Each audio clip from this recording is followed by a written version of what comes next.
de septembre au mois d'août, faudrait des bottes de caoutchouc. Eh oui, ça fait combien? Pour patauger dans la gadoue, la gadoue, la gadoue, la gadoue. 25 ans que Serge Gainsbourg a disparu. La jeune génération le connaît peut-être pas avec un titre comme celui que vous venez d'entendre. Bon, on commence par le...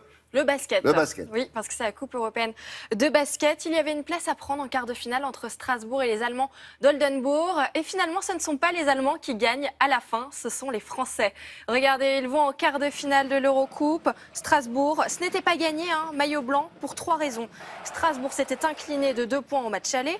Ces Allemands sont invaincus face au club français cette saison. Et en plus, il fallait aller gagner à l'extérieur.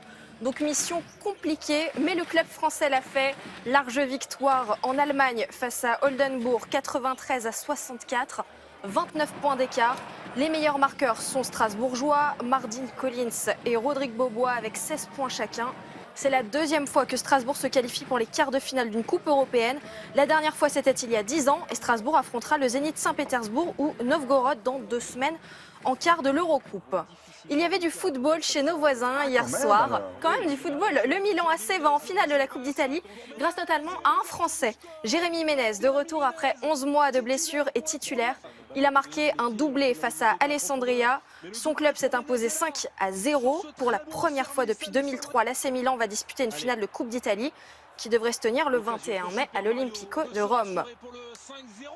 Un autre Français a marqué à l'étranger. Regardez, il s'agit d'Antoine Griezmann, auteur d'un but sur pénalty avec l'Atlético de Madrid. Victoire 3-0 face à la Real Sociedad en championnat espagnol. Voilà pour les Français dans le foot. J-2 avant le début de la Coupe Davis à Bemao en Guadeloupe. Vendredi, la France affronte le Canada qui sera privé de son numéro 1, Milos Raonic. Vous l'avez compris, c'est plutôt une bonne nouvelle pour les Français. Et pendant l'entraînement, regardez, Gaël Monfils se balade. Hop, petit coup entre les jambes. C'est plutôt encourageant avant le premier match de vendredi. On passe au sport d'hiver. Ouais. Dans les montagnes avec des skis alpins. Je vous emmène dans les Pyrénées. Regardez, c'est l'Altiteuil ternois à Loos-Saint-Sauveur avec les meilleurs mondiaux de la discipline. Donc Kylian Jornet, départ à 8h du matin. 640 coureurs. Le parcours, 3 montées, 3 descentes. C'est gratuit ou ils payent 1500 mètres de dénivelé positif. Hein? Non, mais il faut s'inscrire.